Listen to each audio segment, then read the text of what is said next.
तो इसको शो कर देते पी से। तो फॉर्मूला जो बनेगा इसका, वो फॉर्मूला आपके पास बनेगा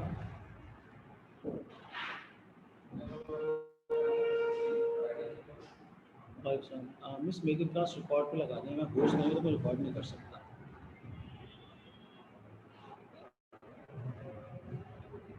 आईडी नंबर भी चुके आपको, बस ठीक है, उसको रिकॉर्ड पे कर देंगे बस। ठीक है, ठीक है।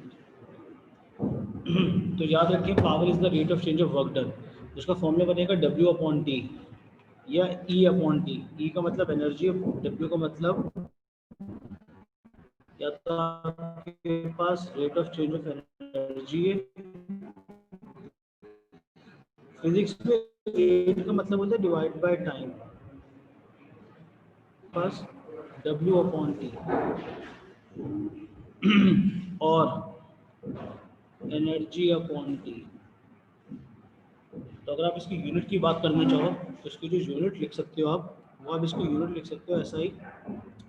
इसकी जो ऐसा यूनिट लिखेंगे आप, वो लिखेंगे पावर की जूल्स पर सेकंड। और जूल्स पर सेकंड को फिजिक्स में बोलते थे वॉट, जिसको डिनोट करते थे डब्ल्यू के साथ। ये जो वॉट होगी ये इसकी कहलाएगी आपके पास एसआई यूनिट। क्या कहलाएगी इसकी? SI unit. इसकी एसआई यूनिट बनेगी वॉट। मगर जब एग्जाम में पूछता है बेस यूनिट बताओ,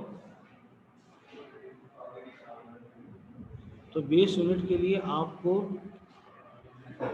very good Umar, base unit के लिए आपको पूरा सॉल्व करना पड़ेगा इसको। उसका मतलब बनेगा पावर का फॉर्मूला पिक करोगे, पावर का फॉर्मूला आपके पास बनेगा work done upon time.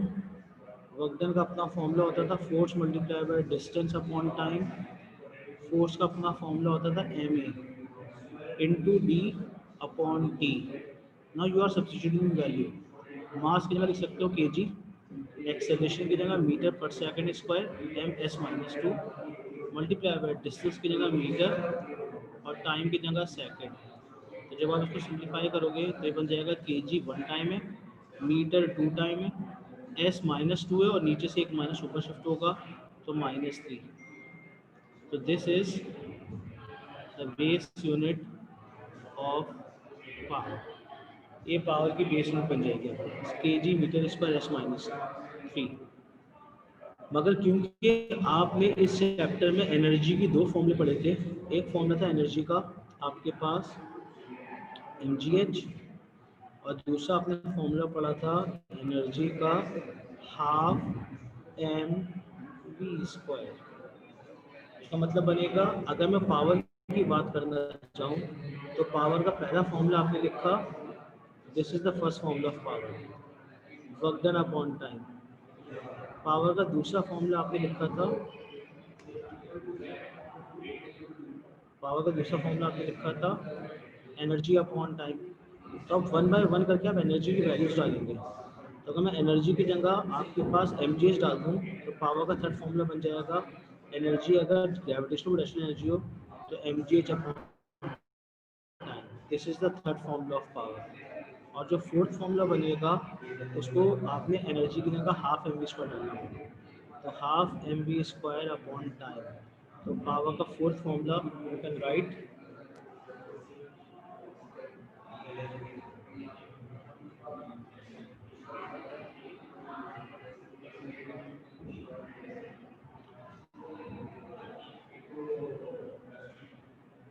Power का फोर्थ फॉर्मूला आपके पास बन जाएगा, स्क्रीन शेयर हो गई होगा आपके पास प्लीज।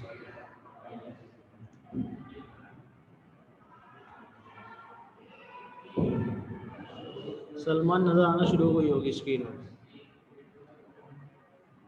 वो डिस्कनेक्ट हुआ था वो दोबारा से कनेक्ट हो गया। तो जो पावर का फोर्थ फॉर्मूला बनेगा वो, अगर मैं एनर्जी के बजाय, एनर्जी का फॉर्मूला, पावर का फॉर्मूला पढ़ा था आपने एनर्जी अपॉन टाइम। एनर्जी अगर काइनेटिक हो जाए तो आपके पास पावर बराबर हो जाएगी half M V square upon T. इसका मतलब बन जाएगा पावर का फोर्थ फॉर्मूला हो सकता है M V square upon two T. अब ये जो इतने सारे फॉर्मूले आ गए इसको इस्तेमाल कहाँ करेंगे? असल कॉन्सेप्ट तो ये, तो पावर का एक फॉर्मूला ये बना दिया मैंने, पावर का दूसरा फॉर्मूला मैंने ये बना दिया।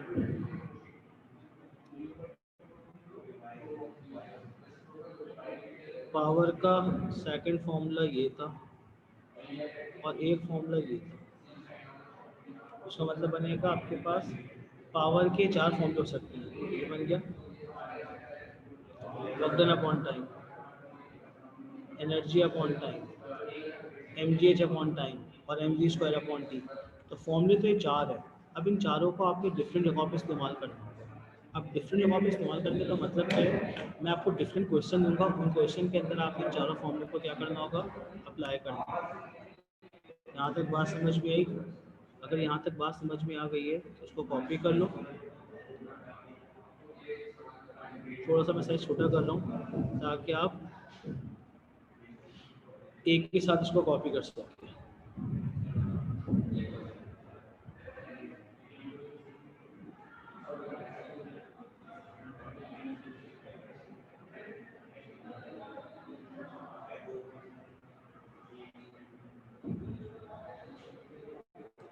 तो power is the rate of change of work done या power is the rate of change of energy.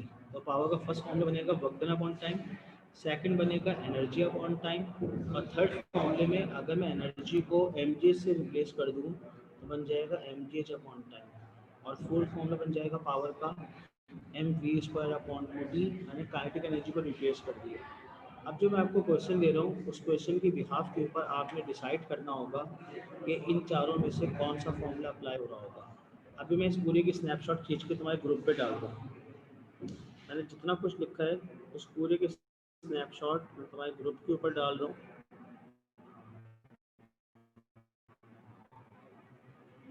उसके बाद अब आपके पास ये मैं पहला सवाल दे रहा हूँ, right, this is question number 1।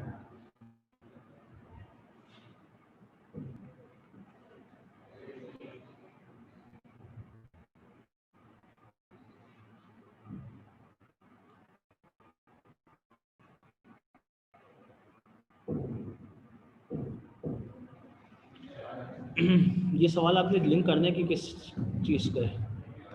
ये आपके पास घर की मोटर है, that is the motor of your home. आपके घर में एक मोटर लगी होती है और एक ऊपर ओवरहेड टैंक होता है, दिस इज ओवरहेड टैंक। और मोटर के नीचे आपके पास एक टैंक होता है आपका, ये आपके घर का टैंक है, ऊपर ओवरहेड टैंक है। तो अगर मैं यहाँ पे राइट करूँ मैं यहाँ पे लिख सकता हूँ दिस इज मोटर। आपके घर की जो पानी की मोटर उसका काम क्या होता है, पानी घर की मोटर जो होगी वो आपके पास टैंक से वाटर को शिफ्ट करती है ओवरहेड टैंक में, जैसे हम आसान अल्फाजों में टैंकी कहते हैं, अगर इंग्लिश में उसको बोलते हैं ओवरहेड टैंक। ओवरहेड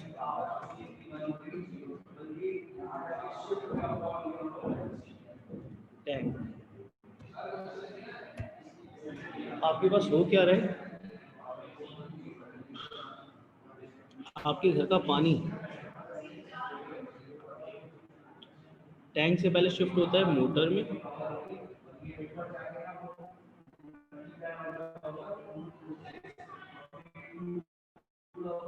ये देखें जब आप मोटर ऑन करते हो तो आपके घर से पानी जो होगा टैंक का वो किस में शिफ्ट हो रहा होता है, मोटर में, और मोटर से भी कहाँ शिफ्ट होता है, ओवरहेड टैंक में। तो ये कॉन्सेप्ट बनता है आपके घर वाटर की सप्लाई का। हम अपने घर में टैंक इसलिए बनवाते हैं ताकि हम टैंक के अंदर वाटर स्टोर कर लें और उसके बाद जब उसकी नीड हो उसको शिफ्ट करते रहते हैं ओवरहेड टैंक के अंदर।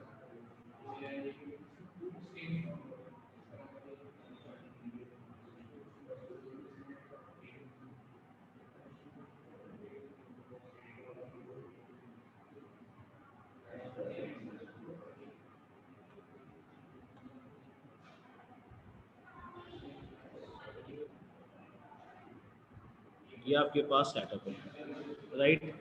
अब एग्जामिनर ने मोटर से लेके ओवरहेड टैंक तक की जो हाइट बताई है आपको, वो हाइट बताइए आपके पास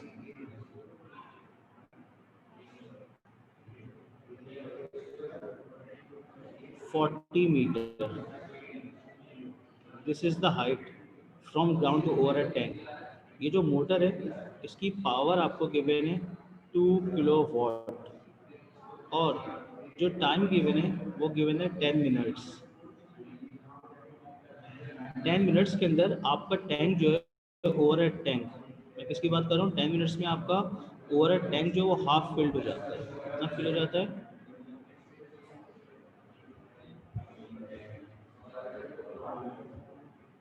हाफ फिल्ड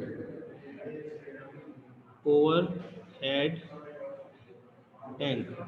आपका ओवर हेड टैंक जो है वो 10 मिनट्स में हाफ फिल्ड हो जाता है। ये बात एग्जामिनर ने आपको बता दी, ठीक। वाटर की डेंसिटी आपको बता दी है, the density of water is 1000 kg per meter cube। This is the density of water. Examiner पूछते हैं पहले पार्ट में, how much mass of water is shifted. Mass of water is shifted.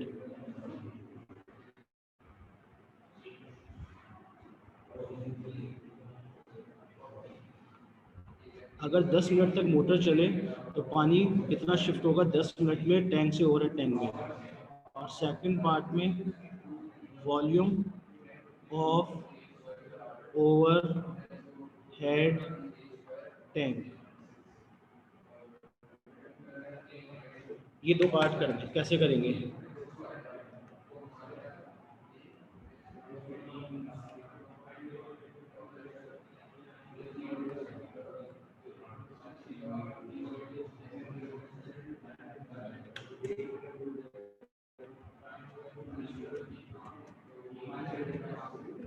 ये question में होगा।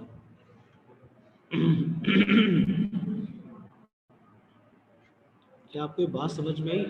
एक्चुअल में होना क्या चाह रहे हैं?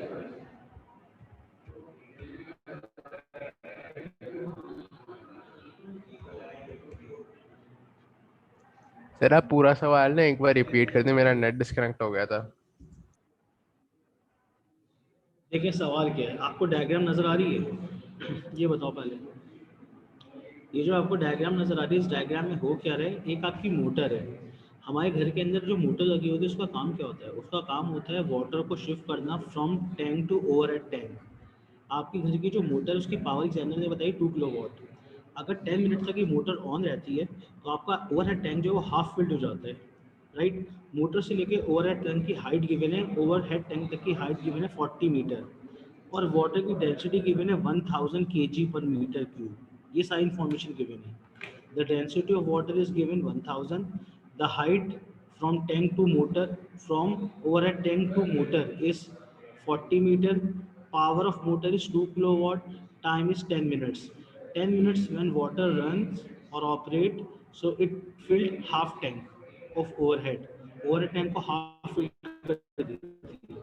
तो पहले पार्ट में पूछते हैं examiner, how much mass of water is shifted, पानी का कितना मास शिफ्ट होगा टैंक से ओवरहेड टैंक में।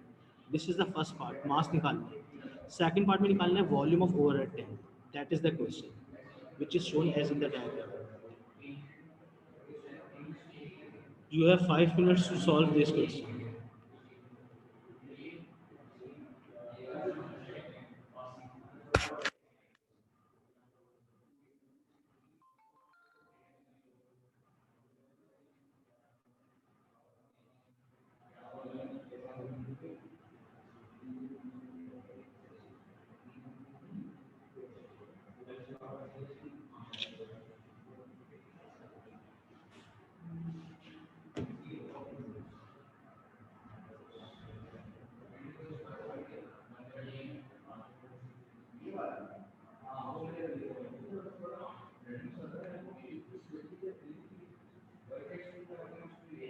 अभी तो समझाया है क्लास, समझ में आया कुछ? The power of motor is 2 kilowatt. जी सर आ गया। Your sir time start. Yes, okay, your time start now.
जी देखिए कैसे होगा, जिनसे नहीं होगा देख लें। एग्जामिनर ने आपने पहले फॉर्मूला चूज करना होगा, तो राइट साहब ने बताया था power is equal to mg upon time. Now I am solving this question, right. हम पहले फर्स्ट पार्ट सॉल्व करेंगे, उसके बाद ही सेकंड पार्ट की ओर मूव कर सकते हैं। अगर मैं फर्स्ट पार्ट के सोल्यूशन की बात करूं, तो the solution of first part, this is the solution. First, I have to choose the formula correct. P is equals to mgh upon T. You have to select this formula because height is given, mass is unknown, gravity is 9.81, time is given, power is given. Now power is 2 kilowatt. तो 2 kilowatt का मतलब बन जाएगा, power को इस stage में convert करना होगा 2000 watt. We have to solve all questions in SI unit. So power becomes 2000 is equals to, mass is unknown, gravity is 9.81, height is 40 and time is 10 minutes. 10 minutes का मतलब बनेगा 10 into 16 because the SI unit of time is second, not minutes. So each minute contains 60 seconds. That's why 10 minutes contain 600 seconds. So 2000 multiplied by 600 is equals to mass time gravity is 9.81 and multiplied by 40 is height. So mass becomes 2000 multiplied by 600 divided by 40 into 9.81.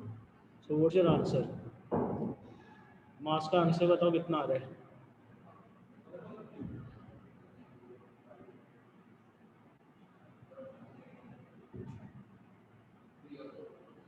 अगर 2000 को 60 से multiply करें and divide by 40 into 9.81 करें, Maria answer बताओ क्या आएगा?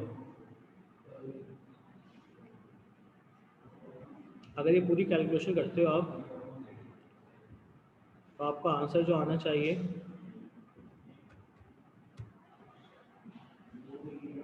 वो आपका आंसर आना चाहिए था, जो किसी ने मैसेज किया शायद,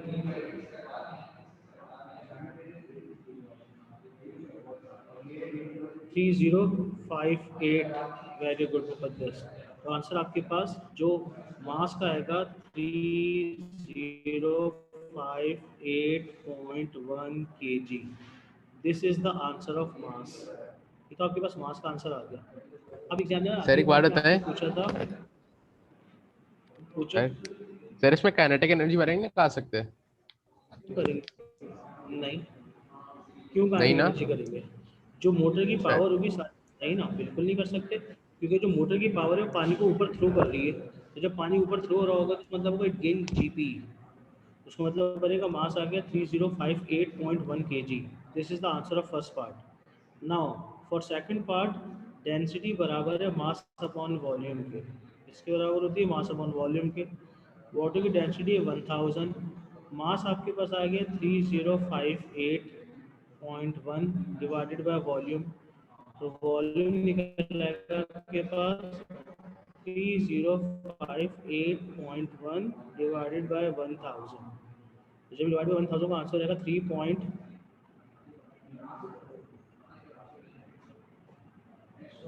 इसका मतलब बनेगा आपके पास जो वॉल्यूम आ जाएगा वो आ जाएगा 3.058।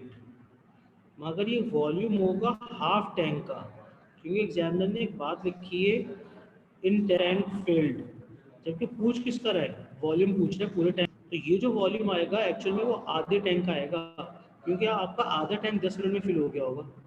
आपका जो हाफ टैंक होगा वो एक्चुअल में 10 मिनट्स में फिल हो चुका होगा, मगर वॉल्यूम तो पूरे का पूछ रहा है वो। इसका मतलब होगा अगर मैं डायग्राम के अंदर हाफ टैंक मार्क करूं तो ये बनेगा हाफ टैंक।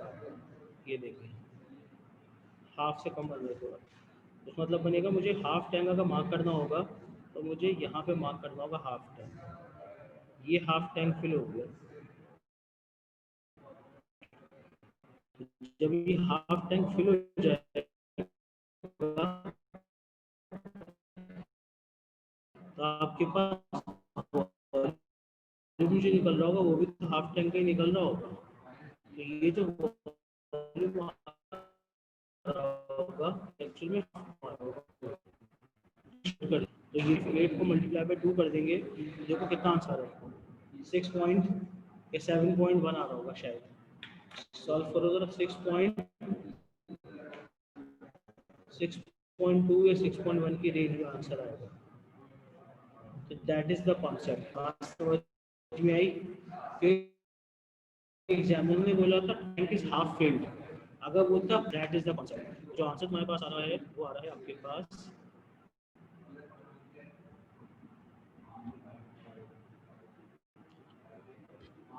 आंसर बताओ क्या है? 6.12। सही उम्र। तो आंसर आपके पास हो जाएगा 6.12 मीटर क्यूब। तो this is the answer of 6.12 metre cube.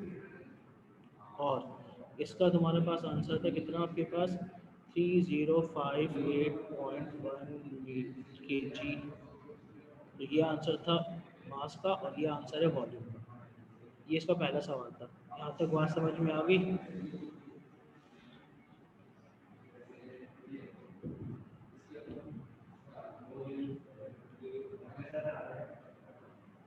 Now I am moving question number 2.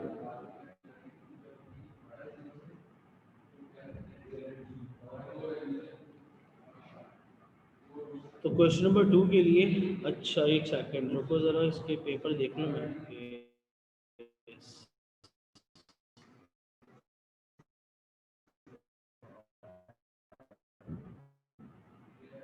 पास पे वो बनाने में टाइम लग रहा है सवाल। अगर पास के सामने होंगे तो ये सवाल है, बहुत ही आउटस्टैंडिंग सवाल है।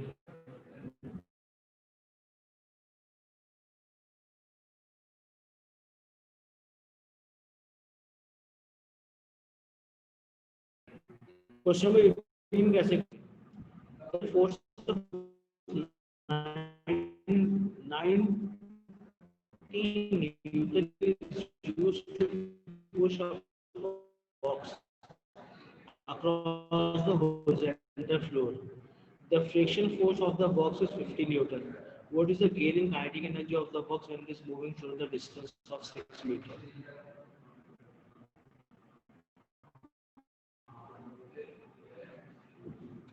जी कैसे?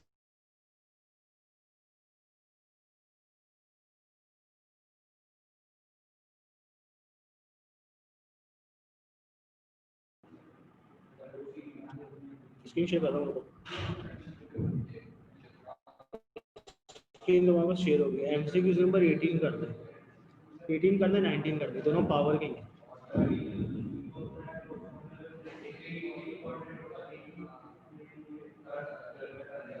क्वेश्चन नंबर 18 में एग्जामिनर ने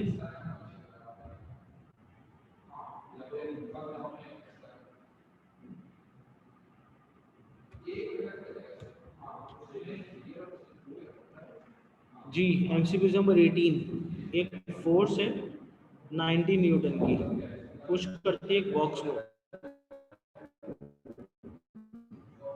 फ्रिक्शन फोर्स है 50 न्यूटन की, ऑब्जेक्ट कवर करता है 6 metre, how much kinetic energy?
जी rest of other, what is the answer? MCQ number 18, MCQ number 18 कैसे सॉल्व करेंगे? Rest of the other, only 2 students solve this question and they solve correctly. How can you solve MCQ number 18?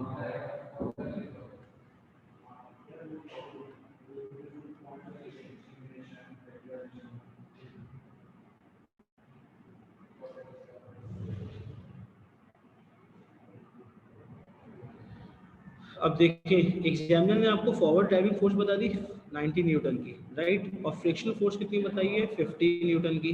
उसका मतलब बनेगा net force कैसे निकालेंगे हम?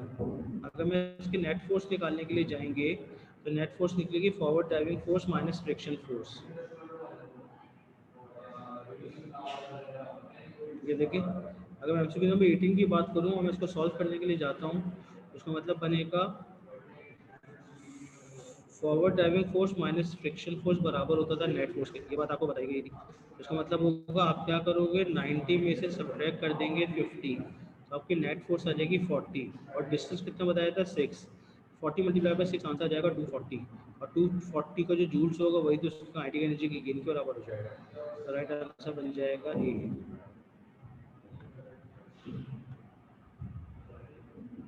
Very good Aafia, बिल्कुल सही है, इस तरह ही करना था। एमसीक्यूज नंबर 19 कैसे करेंगे ये बताइए?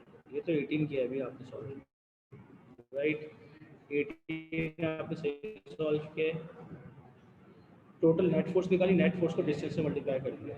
एमसीक्यूज नंबर 19, इसमें थोड़ा और सोचना पड़ेगा। चलिए बताइए जी, एमसीक्यूज नंबर 19 करने हैं।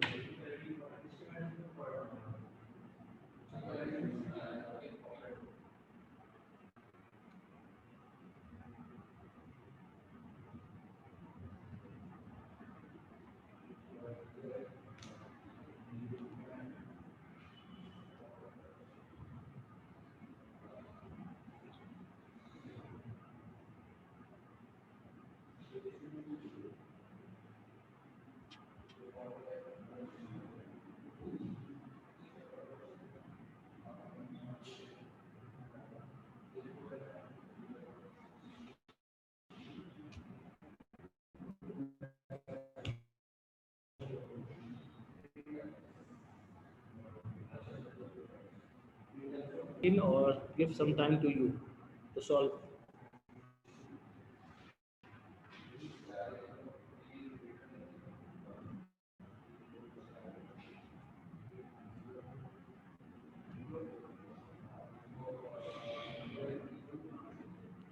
पावर के मैंने आपको 4 फॉर्मूले बताए थे, work done upon time, energy upon time, MGH upon time और half M B square upon time. मगर इन चारों में से यहाँ पे कौन सा फॉर्मूला लगेगा ये आपने सोचना है।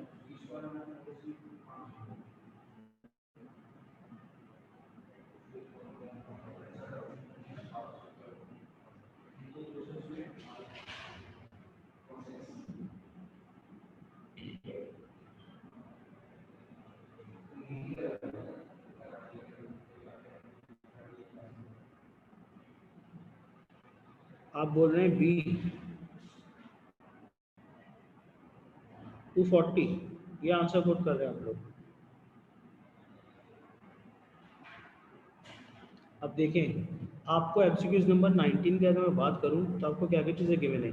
आपको पावर गिवन है 3, आपको डिस्टेंस गिवन है 4, आपको फोर्स गिवन है 180 और आपको निकालना है टाइम। ऑप्शन सारे के सारे टाइम में, टाइम निकालना है। अब आपने जितने फॉर्मूले पढ़े थे उन फॉर्मूलों के अंदर पावर है 3 किलोवाट, डिस्टेंस था 4 किलोमीटर और फोर्स थी 180। तो फिर आपके पास एमसीक्यूज नंबर 19 के राइट हैंड साइड के ऊपर ही मैं आपके पास जगह बना,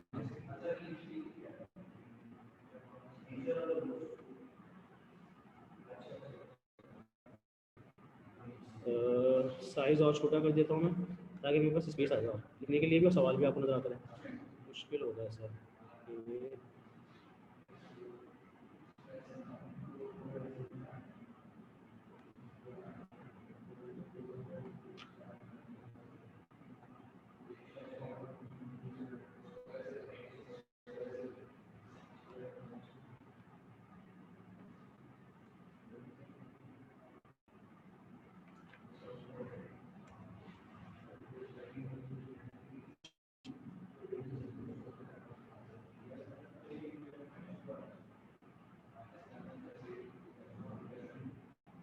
अब देखिए आपको क्या क्या चीज़ें गिवन थी।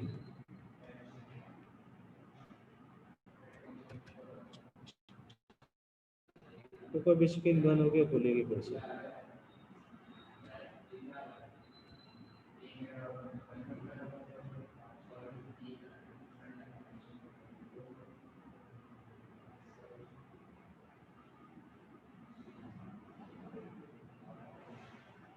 स्क्रीन शेयर कर दूँ। ये था। अब आपको मास कितना गिवन था? नहीं, मास नहीं गिवन था। आपको पावर बताई थी एग्जामिनर ने। एग्जामिनर ने पावर बताई थी आपको 3 किलो वॉट, उसका मतलब बन जाएगा 3000 वॉट। एग्जामिनर ने आपको डिस्टेंस कितना बताया था? 4 किलोमीटर। तो जब किलोमीटर को मीटर में कन्वर्ट करेंगे तो डिस्टेंस बन जाएगा 4000 मीटर। और आपको फोर्स बताई थी 180 न्यूटन और आपसे टाइम निकलवा रहा था। तो आपने पावर का जो फॉर्मूला पढ़ा था वो पढ़ा था work done upon time. Formula पढ़ा था आपने वर्क डन अपॉन टाइम। वक्र को ब्रेक करोगे तो निकलेगा force multiply by distance upon time. ये फॉर्मूला समझ लगाना है। उसका मतलब बनेगा, अब आपके पास पावर एग्जामिनर ने बता दिया आपको 3000, फोर्स बताइए फोर्स दी थी, अच्छा सॉरी 4000 डिस्टेंस है और फोर्स है आपके पास 180। मैंने वैल्यूज को फ्लिप कर दिया है, this is distance and this is force. मतलब टाइम जो निकलेगा वो निकलेगा 4000 multiply by 180 divided by 3000. So these three zeros cancel by these three zero. 3 ones are 3 6 are 60 multiplied by 40, answer आ जाएगा 240 seconds। तो 240 सेकेंड जो ऑप्शन था आपका वो था आपके पास कौन सा, चेक करते हैं।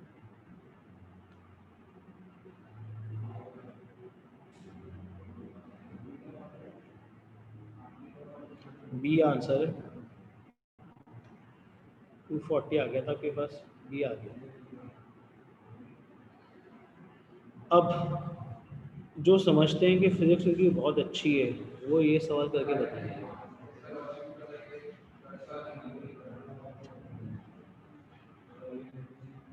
ये दो सवाल है, दोनों ही बहुत अच्छे हैं। कौन कौन से दो सवाल है?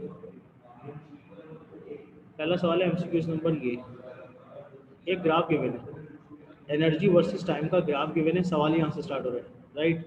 What is the maximum electrical power generated at the instant during first 5 second. This is the graph of energy versus time. इसकी नीचे लफाजी लिखी है, वो आपके किसी काम के लिए है। ये लफाजी यहाँ लिखी हुई दिखा रहा है, ये एमसीक्यूज नंबर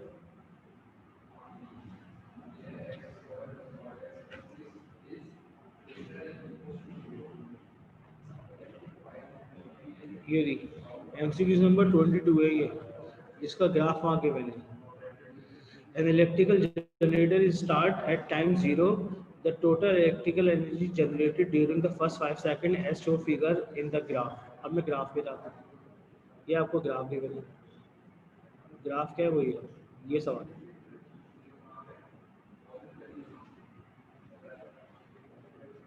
अगर आप बोल देना मैं उसको और बड़ा कर देता हूँ क्योंकि है बहुत कॉन्सेप्चुअल सवाल। एनर्जी वर्सेस टाइम का ग्राफ है। What is the maximum electrical power generated at any instant during first 5 seconds? First 5 second में कितनी एनर्जी जनरेट हो रही है?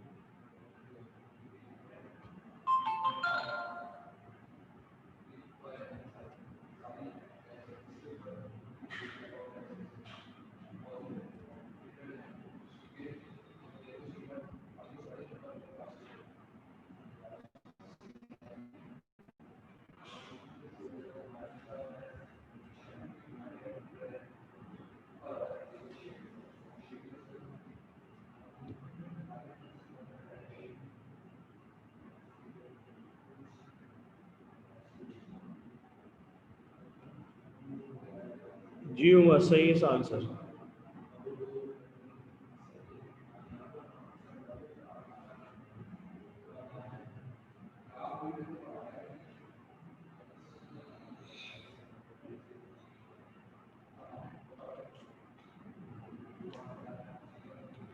उमर 16 कैसे करोगे?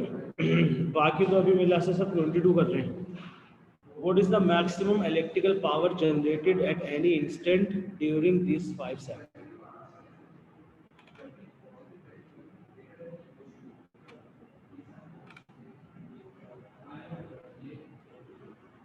Did I solve or give time? ये जो एमसीक्यूज है जिसका ग्राफ नजर आ रहा है, इसका आंसर है आपके पास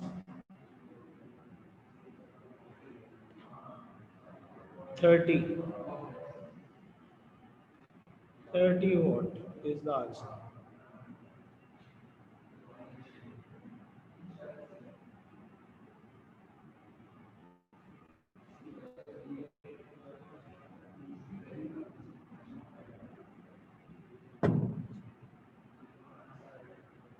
अब देखिए इस सवाल में करना क्या है, इस सवाल में एग्जामिनर ने 5 सेकंड बोले।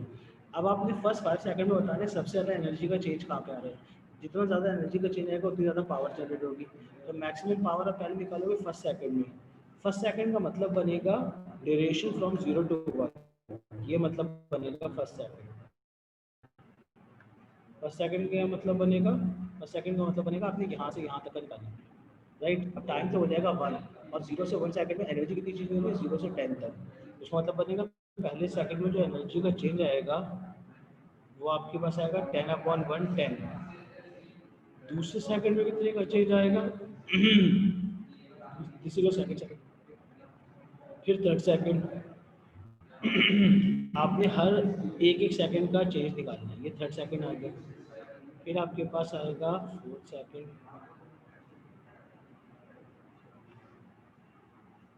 ये फोर्थ सेकंड आ गया, और उसके बाद सबसे लास्ट में आएगा फिफ्थ सेकंड, ये फिफ्थ सेकंड। तो first second third fourth and fifth. तो पहले में जो चेंज आ रहा है 0 से 1 में 0 से 10 का आ रहा है। जो पहले सेकंड की पावर निकलेगी, पहले सेकंड की पावर निकलेगी 10 वॉट। क्या ये बात समझ में आई? क्योंकि एक्स एक्सिस में 1 का चेंज है, वाई एक्सिस में 10 का चेंज है, तो 10/1। सेकंड सेकंड में पावर निकलेगी 0, क्योंकि टाइम को तो चेंज है 1 मगर एनर्जी चेंज ही नहीं हो रही। थर्ड सेकंड में चेंज टाइम का है 1, अब ये वैल्यू मूव होगी जा रही है यहाँ से लेके यहाँ तक। उसका मतलब बनेगा जो चेंज आ रहा होगा 40 - 10। कितना चेंज आ रहा होगा 40, ये देखिए ये हो गया 40। तो वाई एक्सिस में चेंज जो आ रहा है वो कितने का आ रहा है 30 का, और टाइम में चेंज आ रहा है 1 का, तो उधर चेंज आ गया 30। अब 3 से 4 में, 3 से 4 के अंदर जो टाइम का चेंज है वो है 1, और जो पावर का चेंज है वो है 10, क्योंकि 50 - 40, 50 - 40 इज 10। इसका आंसर आ जाएगा 10, और इसका आंसर आएगा 0, क्योंकि फिफ्थ सेकंड में पावर एनर्जी कॉन्स्टेंट हो गई 50। तो पहले सेकंड में 10, दूसरे सेकंड में 0, तीसरे सेकंड में 30, चौथे सेकंड में 10, एंड फिफ्थ सेकंड में 0। Power is the rate of change of energy. तो एक्चुअल में आपने हर एक एक सेकंड के बाद ग्राफ का ग्रेडियंट निकालना है। जो ग्राफ का ग्रेडियंट होगा वही आपके पास क्या चीज़ होगी, पावर होगी। तो इसलिए राइट आंसर बनेगा 30। 30/1 इज 30। तो जो सबसे ज़्यादा चेंज आ रहा है वो 30 वॉट का आ रहा है, और वो टाइम था थर्ड सेकंड। क्योंकि सेकंड से थर्ड सेकंड में आपकी थर्ड सेकंड से थर्ड सेकंड में टाइम की ड्यूरेशन होगी 1, और एनर्जी चेंज हो रही होगी 40 - 10 30। बताएं मुझे समझ में आया? आपने हर एक एक सेकंड के बाद ग्रेडियंट निकालना है। क्या निकालना है? हर एक सेकंड के बाद ग्रेडियंट निकालना है। जो ग्रेडियंट सबसे ज़्यादा होगा वही आपका आंसर होगा।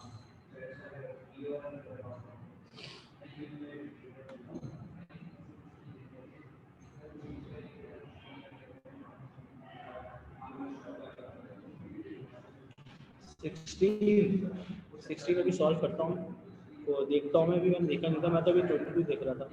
16 की बात कर रहे हैं, करा देते हैं 16 की।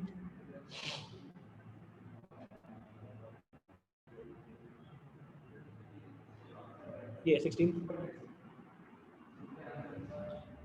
में लिखा हुआ है अ barrel of mass 50 kg is loaded on a back of a lorry of 1.6 meter high from by the pushing it move on a smooth plank of 3.4 meter long. What is the minimum work done? 80 177 80 और 1700। कैसे करेंगे MCQ number 16? और सलमान ने क्या answer बताया इसका, बताया या पूछा है?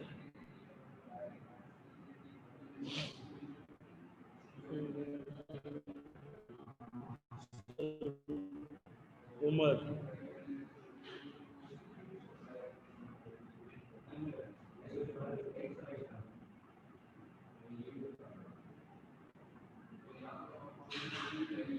कैसे करेंगे एमसीक्यू नंबर 16? बताइए, 2 मिनट दे रहे हैं।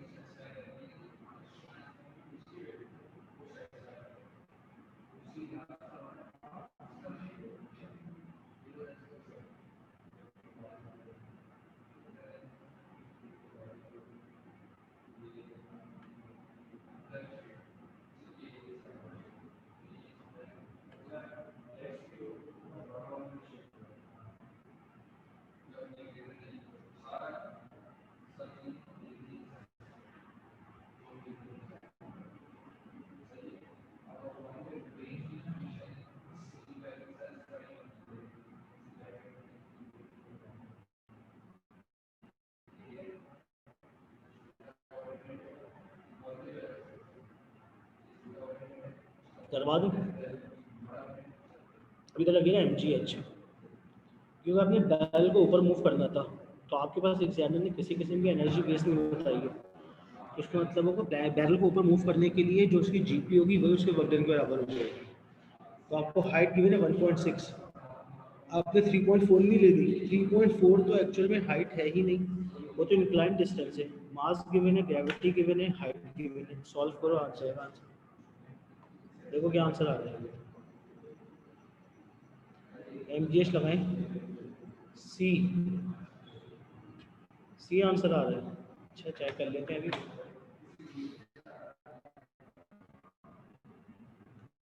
अब उमर साहब आपके लिए एक और सवाल, बल्कि क्या सभी के लिए। MGH मास गिवन था 50, ग्रेविटी है 9.81 और हाइट थी आपके पास कितनी 1.6। जो इस पूरे को सॉल्व करेंगे तो आंसर सी आ जाएगा, देयर दैट इज कॉल्ड 780। अब जो सवाल दे रहा हूँ वो थोड़ा सा ट्रिकी है।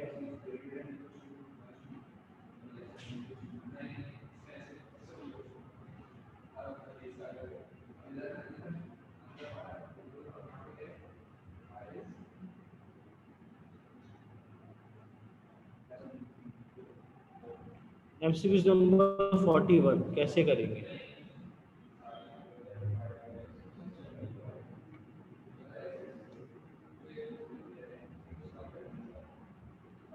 पूछ लो क्यूरीज अपनी।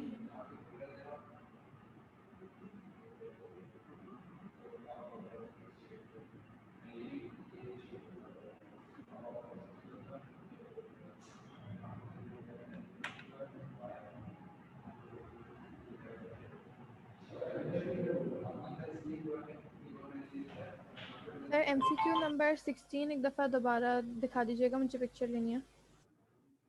16, अभी आपने 41 करना है, 16 ये है। MCQ number 16, this is 16। Check करो और पूछो। 50 मल्टीप्लाई बाय 10 500, 500 मल्टीप्लाई बाय 1.6 780। हाँ ये आंसर है।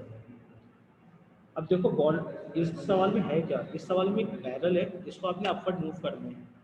अब ये अरे इसमें इंक्लाइन काइनेटिक एनर्जी क्यों नहीं होगी? क्या चीज जब ये ऊपर जब जा ना हो रहा तो है, ऊपर। हाँ ऊपर नहीं जा नहीं, रहा जब ये है ऊपर जा रहा है तो काइनेटिक एनर्जी और जीपी दोनों गेन होंगे ना, क्योंकि तो धक्का भी दे रहे हैं, वेलोसिटी भी बढ़ेगी इसकी। तो बोला सवाल के अंदर वेलोसिटी बढ़ रही है। ना भी बढ़े, वेलोसिटी कांस्टेंट भी रहे, तब भी काइनेटिक एनर्जी तो होगी ना। तो कांस्टेंट होगी, हाँ बिल्कुल होगी। तो उसने क्या पूछा है, उसने जो पूछा मिनिमम वर्क डन, उसने GP का पूछी है, इसको ऊपर ले जाने के लिए कितना काम करना पड़ेगा, ये कॉन्सेप्ट है। अगर आप एक ब्लॉक को उठा के ऊपर लेके जाते हो तो आप चल रहे होते हो, तो ब्लॉक भी आपके साथ साथ मूव कर रहा होता है, उस मतलब जो आपकी काइनेटिक एनर्जी होगी वही है ब्लॉक की काइनेटिक एनर्जी होगी, मगर गेम तो GP कर रहा होता है वो। आई लॉजिक समझ में? आप जो वर्क डन करते हैं किसी भी ऑब्जेक्ट को ऊपर उठाने के लिए हाँ ले हाँ सर, जाने, समझ आ गया, वो एनर्जी चेंज होनी चाहिए थी। सही सही बस ये सही है कॉन्सेप्ट सही। है। सर मेरी डायनेमिक्स की क्यूरी है, मैं आपको व्हाट्सएप पे सेंड कर दूं? भेज दें। सर मैंने आपको की थी, आपने जवाब ही नहीं दिया। तो मुझे साइट तो बताई नहीं, कौन सी साइट से डाउनलोड की थी पेपर। सर मेरी डायनेमिक्स की है। अरे भाई पता है मुझे डायनेमिक्स की है उमर, कौन सी साइट से तुमने भेजी थी मुझे पेपर, साइट बताओ। सर मैंने आपको किसी साइट से नहीं भेजी, आपकी किताब से ही भेजी है। मेरी किताब से? अरे तो कौन सी किताब थी वही तो पूछ रहा हूँ मैं, उस पर तो लिखा हुआ आपने था की तो ई किताब बुक। दी है ई बुक सर, वो नहीं, फिजिक्स ई की बुक किताब थी, एक पास paper, very very heavy book. उसमें कहाँ है ये? नहीं बेटा उसमें है ही नहीं है। उसमें है सर, उसमें डायनामिक्स है, काइनेमैटिक्स है, वर्क एनर्जी पावर सब है। अच्छा सब है, पता नहीं, तुम लोग तो नीचे लिखा हुआ था ebook000.com शायद, पता नहीं। जो तुमने तो तस्वीर मैंने तो भेजी थी भेजी है, तस्वीर वो के आप नीचे ही लिखा उसमें हुआ था। तस्वीरें लेके भेजता हूँ सर, वो मैं गरीब हूँ ना, वो खरीद नहीं सकता वो किताब।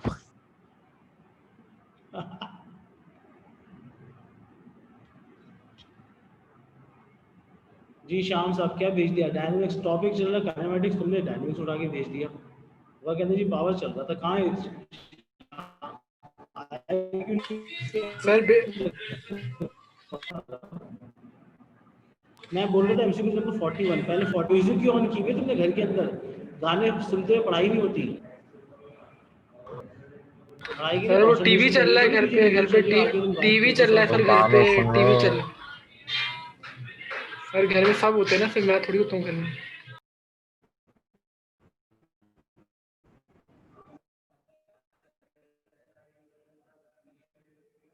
तुम व्हाट्सएप करो,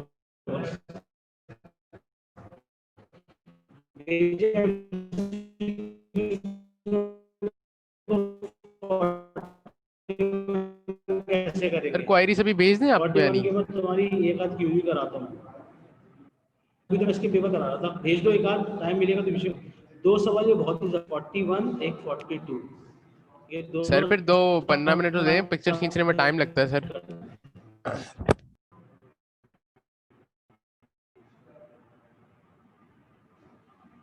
तो बस जो मैं करा रहा हूँ वही करते रहो, बस फिर छोड़ो। पिक्चर खींचने में तुमने कौन से स्टूडियो में आके पिक्चर खींचनी तस्वीर? एमसीक्यू 41 करेंगे, 42 करेंगे, हरी अप।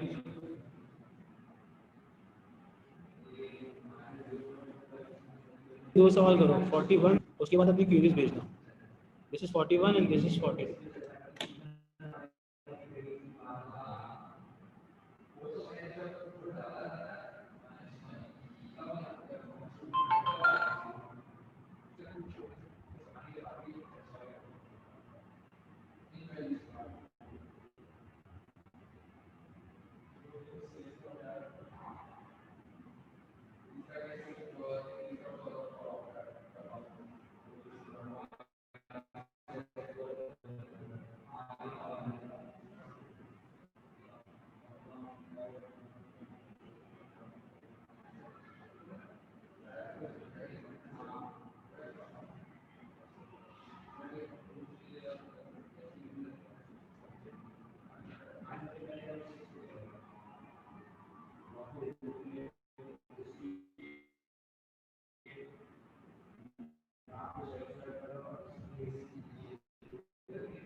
फोर्टी टू कैसे होगा?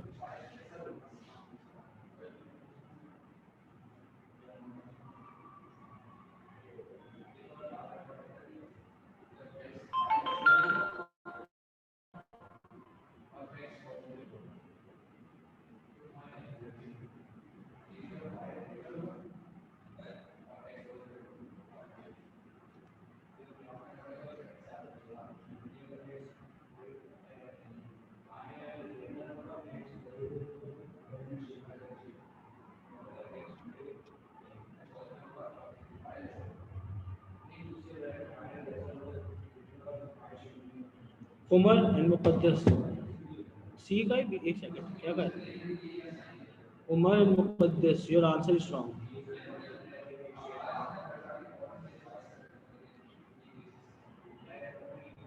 शाम वेट करो, एक सवाल तो मैंने क्लास में कराया था, तुम पता नहीं सो रहे थे, एब्सेंट थे, और उसको बता देता हूँ मैं, न्यूटन थर्ड लॉ।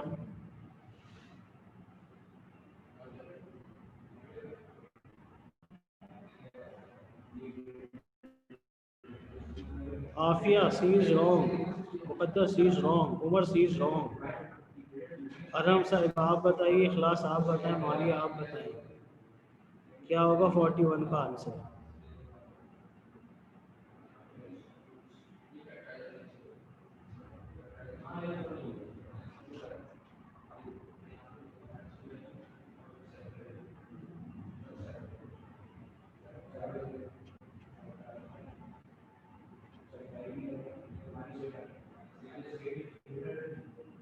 मैंने कहा था ना बहुत अच्छा सवाल है, इसमें उमर जैसा बच्चा भी बीट हो गया, नॉकआउट हो गया उमर भी।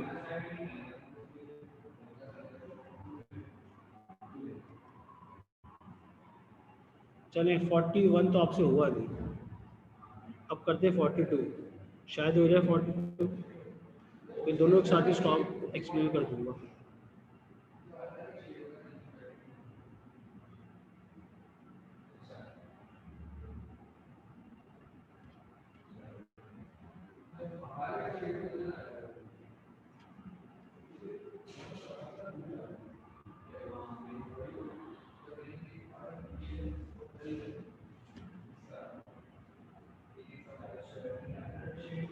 Don't waste your time on chatting. Apply your concept and give the answer. 41 and 42. These are the two good questions for work energy and power.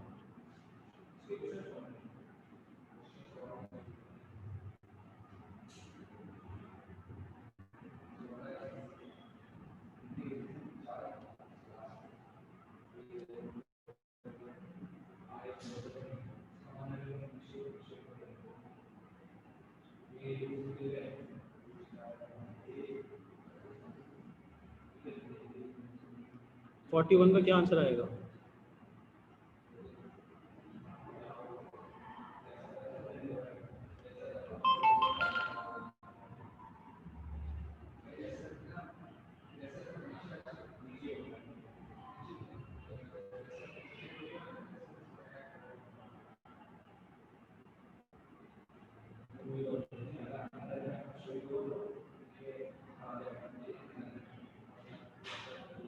Arham, very good, explain. तुम्हारा आंसर अरहम सही है. Explain your working either on mic or group. It's up to you. Very good, Aram.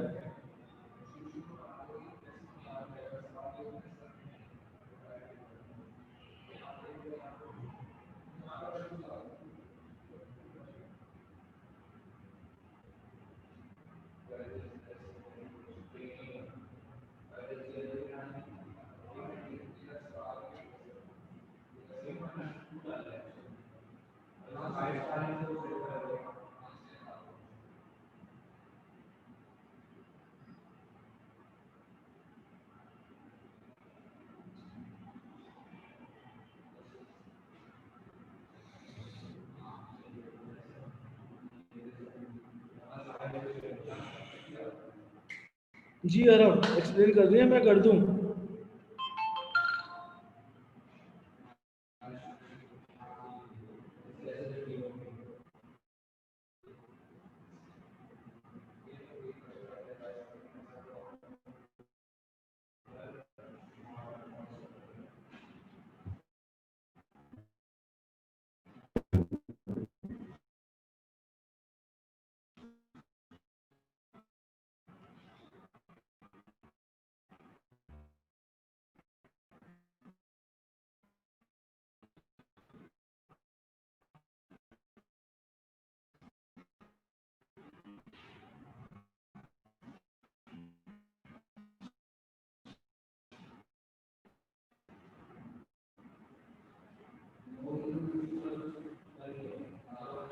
No.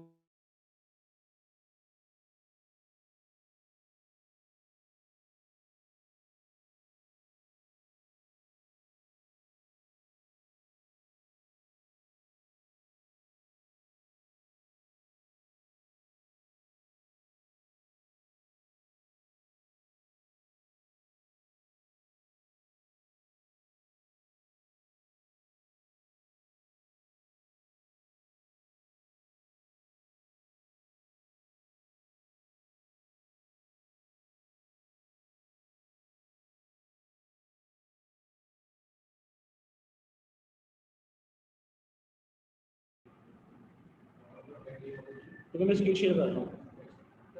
Disconnect हो गया था, मेरा connect हो गया फिर से. अब देखें कॉन्सेप्ट क्या है. एक्चुअल में जब आपके पास टैब ओपन होगा तो टैब ओपन होगा तो एक्चुअल में यहाँ से मास शिफ्ट होने लगेगा. तो इसके पास जो टैब बीकर एक्स था, इसकी हाइट भी कम होगी और मास भी कम होगा, क्योंकि आधा पानी भी तो इधर शिफ्ट हो रहा है, इधर m/2, क्योंकि मास भी तो कम हो रहा होगा. एक्चुअल में मास भी हाफ हो जाएगा और ग्रेविटी सेम रहेगी और हाइट जो रहेगी वो भी हाफ हो जाएगी, क्योंकि जहाँ लेवल मैच होगा, ये बात आप में से किसी ने सोची नहीं, जब लेवल मैच होगा उसका मतलब होगा आपके पास mgh में से आपके पास मास भी आधा हो गया, ग्रेविटी सेम रही और हाइट भी आधी हो गई, क्योंकि लेवल मैच ही कब होगा जब आधा वाटर बीकर एक्स से बीकर वाई में जा रहा होगा, तो हाइट भी हाफ हो जाएगी, मास भी हाफ हो जाएगा. तो इसका मतलब हो जाएगा चेंज आ रहा होगा mgh/4. यहाँ पे मास को भी आधा करना है, हाइट को भी आधा करना है. That is the concept behind this question.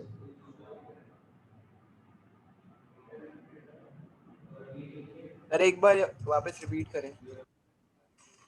देखिए एक्चुअली हो क्या रहा है, आपने बीकर का टैब ओपन किया, जब आप बीकर का टैब ओपन करोगे तो आपके पास यहाँ से मास शिफ्ट होना शुरू हो जाएगा, इधर आधा पानी इधर चला जाएगा, तो जब आधा पानी इधर जाएगा इधर आधा फिल हो जाएगा, तो यहाँ से आधा कम भी तो होगा, तो मास भी तो आधा होगा। तुम लोग हाइट आधी करने के चक्कर में लगे हुए हो। अगर आपके पास ये 2 लीटर वाटर होता जिसकी हाइट होती h, तो जब टैब ओपन करते तो 2 लीटर में से 1 लीटर कहाँ चला जाता, 1 लीटर इधर चला जाता, तो अब 2 में से कितना बचा, 1 लीटर तो बचा, तो मास भी तो आधा हो गया और हाइट भी आधी हो रही है। क्या ये बात समझ में आई? When tab is open, right, half mass and height should be half, क्योंकि पानी इधर शिफ्ट होगा तभी तो मास कम हो रहा है पानी का, और पानी की हाइट भी कम हो रही है। तो एक्चुअल में जैसे ही लेवल मैच होगा दोनों टैब के अंदर, half of the water is shifted from x to y, तो आपके पास m की जगह m/2 लिखेंगे, ग्रेविटी की जगह g लिखेंगे और हाइट की जगह h/2, तो आपके पास टोटल चेंज आ रहा होगा mgh/4, and the right answer is B. You got my point और not? When tab is open, water is shifting from x to y, so half of the mass is shifted and the height becomes half. That's why the formula of gp becomes mgh, so we can place m by 2 and h by 2, इसलिए आपका total answer बनेगा mgh/4, क्योंकि यहाँ पे दो change आ रहे हैं, आपको नज़र एक चेंज आ रहा है, आप सिर्फ हाइट का सोच रहे हो, आप ये सोच ही नहीं रहे कि मास भी तो शिफ्ट हो रहा है, तो मास भी तो आधा हो जाएगा, तो mass becomes half and gravity becomes half, height becomes half. उसके बाद एमसीक्यूज नंबर 42 कैसे करेंगे बताइए ज़रा।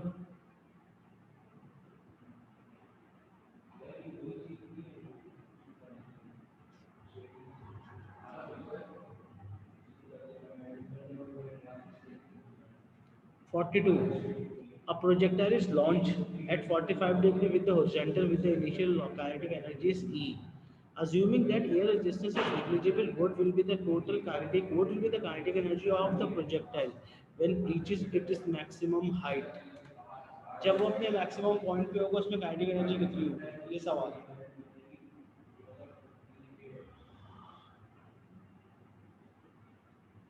जब फायर हुआ तो काइनेटिक एनर्जी थी ई, एंगल बताया था 45, जब मैक्सिमम हाइट पे पहुंचेगा तो काइनेटिक एनर्जी कितनी रह जाएगी?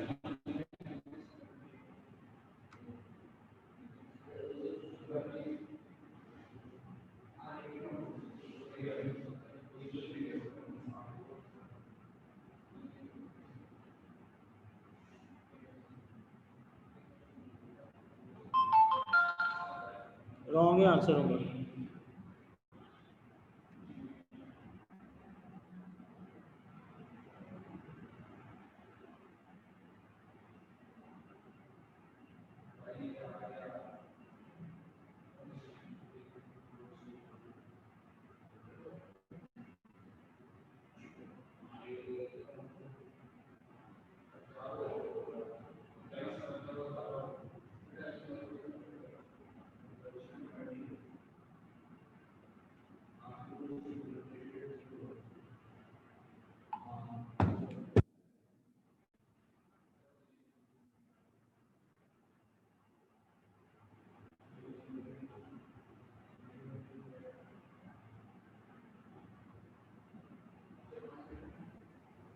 D is wrong answer.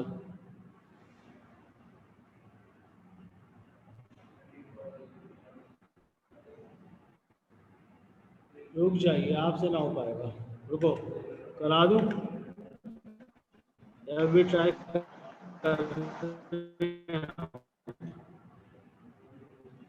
On paper working करे ना, गैस क्यों करो, इन चार में से नहीं चाहिए। क्लोज योर माइक,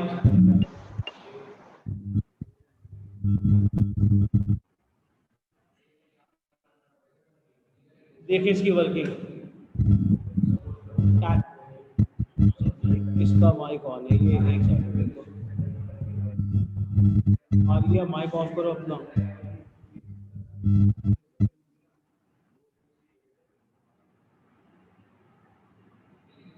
अब देखें इसका कॉन्सेप्ट क्या, देखें हुआ किसी से, ये करवा दूं मैं,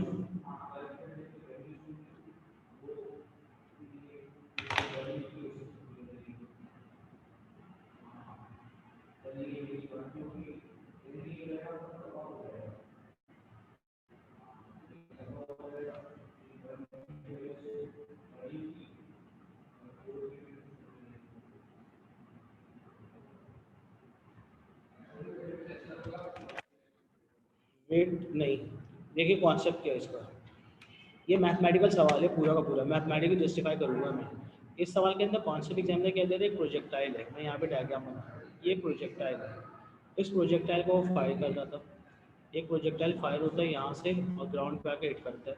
एंगल कितना बना रहा था, 45 डिग्री। एग्जामिनर आपसे यहाँ पे एनर्जी पूछ रहा है, मैक्सिमम हाइट पे एनर्जी पूछ रहा है काइनेटिक, और जब फायर हुई थी तो एनर्जी कितनी बताई थी, इनिशियल काइनेटिक एनर्जी कितनी बताई थी, ई। इनिशियल काइनेटिक एनर्जी थी ई।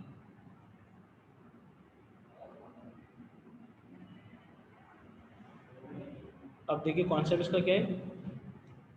आपने एक बात पढ़ी थी, जब प्रोजेक्टाइल फायर होता था तो इसके दो कंपोनेंट बनते थे वेलोसिटी के, एक वर्टिकल कंपोनेंट, एक हॉरिजॉन्टल कंपोनेंट। ये बात पता है आपको? उमर साहब एक्सप्लेन कीजिए जरा। व्हाट डू यू थिंक, अगर ए नहीं है तो सी होगा, सी नहीं है तो बी होगा, बी नहीं है तो डी होगा, ये कोई कॉन्सेप्ट ही नहीं है।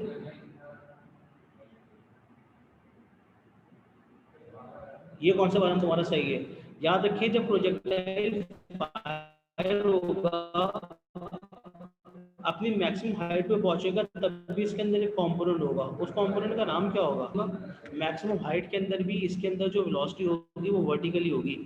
ये देखें जब फायर हुआ था उस वक्त हॉरिजॉन्टल वर्टिकल दोनों होंगी, मगर मैक्सिमम हाइट पे इसमें कौन सी वेलोसिटी बचेगी, खाली खाली वर्टिकल हॉरिजॉन्टल बचेगी।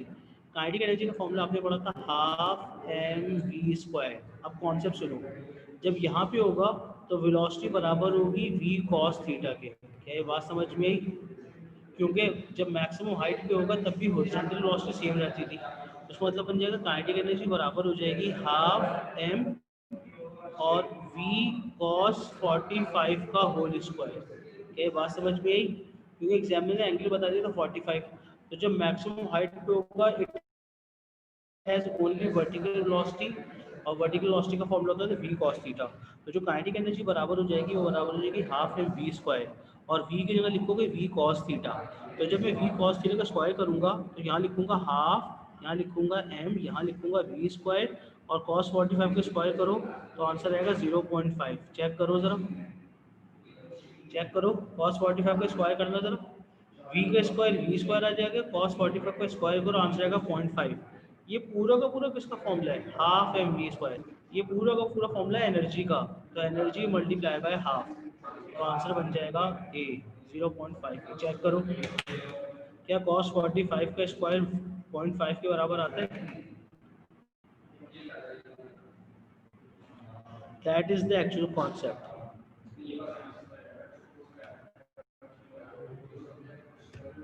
तो आज की क्लास का सबसे अच्छा सवाल था ये वाला। अब मुझे शाहाम ने 2 सवाल भेजे। सर एक मिनट, सर, क्वेश्चन एक नंबर 1 दिखा दें, मैंने कॉपी नहीं किया था, फिर आप क्वेरी सॉल्व करवा देंगे। क्वेश्चन नंबर 1 कौन सा क्वेश्चन 1? सर जो सबसे पहला क्वेश्चन हमने ये किया था सारी ना, तुम्हारी डेटा, हाँ ये सारी तुम्हारी बुकलेट के अंदर मौजूद है सवाल। एक सेकंड में ऊपर जाता हूँ, ये सारे सवाल तुम्हारे बुकलेट में मौजूद है। मुझे याद नहीं पड़ रहा कौन से क्वेश्चन की बात कर रही हूँ, इसकी बात सर कर वो रही हूँ इलेक्ट्रिकल ओवरहेड जनरेटर टैंक नहीं। वाला।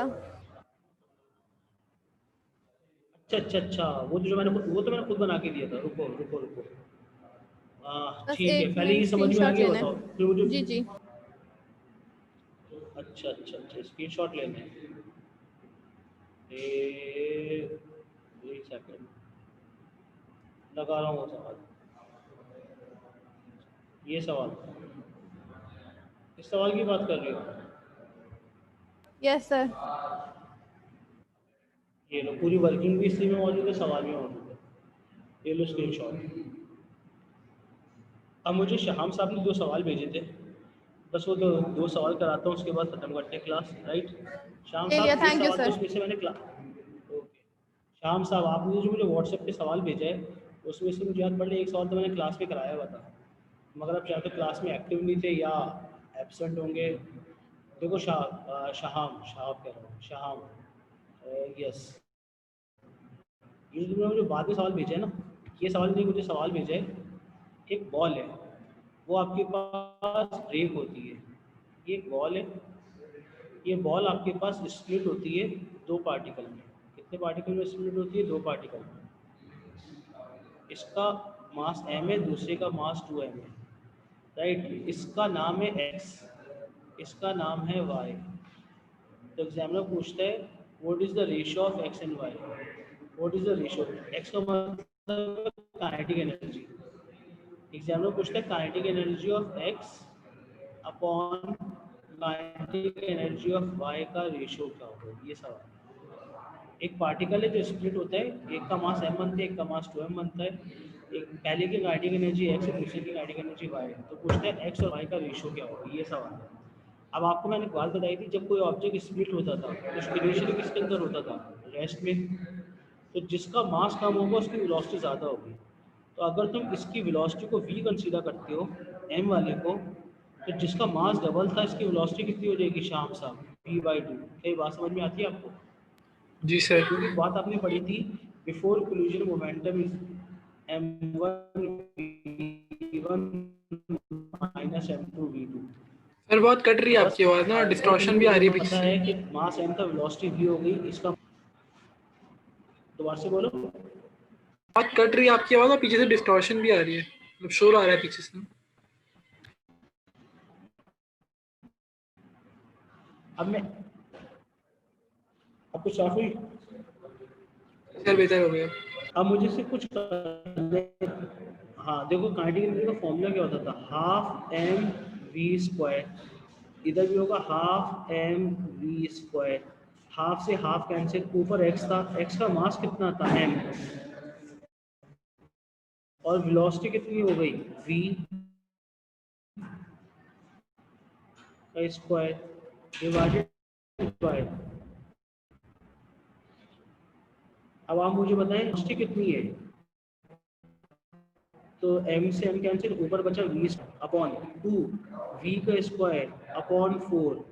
2 का स्क्वायर 4 होता है, ये 4 ऊपर शिफ्ट होगा, तो v स्क्वायर से v स्क्वायर कैंसिल, 4 ऊपर। सर बहुत कट रही है आवाज़, कुछ समझ नहीं आ रहा सर।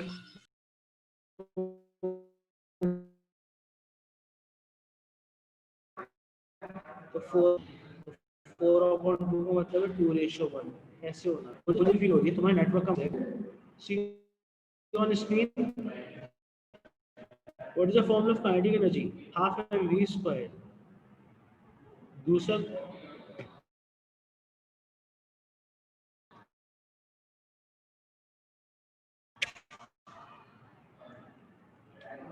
काइनेटिक एनर्जी का फॉर्मूला होता था half M V square, Y का फॉर्मूला होगा half M V square. Half से हाफ कैंसिल, एक्स का मास था m, वेलोसिटी थी v, y का मास था 2m और वेलोसिटी हो जाएगी v/2। तो m से m कैंसिल, v/2 का स्क्वायर करोगे, v square upon 2 into V square upon 4। 4 ऊपर आ जाएगा, 4:2 का मतलब बन जाएगा 2:1। चेक करो कौन सा option 2:1। That is the answer. और सर फिर ये मुझे सही दूसरा आंसर था, सवाल समझ आ भेजा गया। था, थोड़ा समझाते हैं।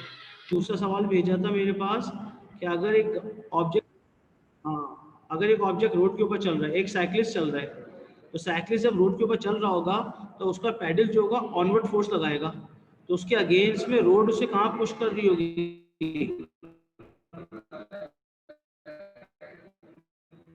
Backward. The forward push by the road on the back wheel. ये आंसर है। व्हील को कहाँ फेंक दी होगी? आगे की तरफ। जब आप रोड को पीछे फेंकते हैं दैट इज योर एक्शन, और जमीन आपको आगे फेंकते हैं दैट इज द रिएक्शन। इसलिए तो हम रोड पे मूव कर रहे होते हैं। लेकिन वो एवरी अगर एक्शन इज मतलब इक्वल। अगर इक्वल रिएक्शन होगा तो फिर तो मतलब साइकिल मूव नहीं करेगी, ऐसा नहीं होगा? क्योंकि मतलब फोर्स अगर बराबर होगी। नहीं नहीं नहीं नहीं, फोर्स अगर बराबर होगी तो ऑब्जेक्ट रेस्ट में थोड़ी, तो ऑब्जेक्ट तो मोशन में था ना। न्यूटन का फर्स्ट लॉ क्या कहता था कि अगर ऑब्जेक्ट मोशन में होगा तो मोशन में रहेगा। इसका मतलब होगा जब फोर्सेस बैलेंस हुई है तो object is in motion, that's why it is moving with uniform speed. This is the condition of equilibrium, the sum of all forces should be zero. तो याद रखें, अगर कोई ऑब्जेक्ट इक्विलिब्रियम पोजीशन में आ जाएगा तो तमाम फोर्सेस का सम 0 हो जाएगा, ऑनवर्ड फोर्स बैकवर्ड फोर्स के बराबर होगी, राइट। चलिए बस क्लास 8 तक रखते हैं, फिर मैं अभी 10 मिनट का वेट करूंगा, उसके दूसरी क्लास है मेरी। चलो ओके, कोई और बात पूछनी तो पूछ लो, वरना क्लास शट डाउन कर रहा हूँ। सर बाकी क्वेरीज कब पूछें? क्या कह रहे हैं? जो बाकी क्वेरीज है फिर कब पूछें? आप जुम्मे वाले दिन ही फारिग होते हैं? जुम्मे वाले दिन फारिग होता ही हो तो रुक जाइएगा जुम्मे को आप, सर एक घर से टाइम निकाल के लाना फिजिकल में, क्योंकि क्यूरीज जो होंगी ना वो तो 1 बाय 1 हर बच्चे की अलग अलग होंगी ना, तो आपको इंडिविजुअल बेसिस पे पूछना पड़ेगा। ओवरऑल क्लास के अंदर तो मसला होगा, क्योंकि आपकी जो क्यूरी है वो किसी और की थोड़ी होंगी, राइट। फ्राइडे को रुकना, क्लास के बाद करवा दूंगा। ओके।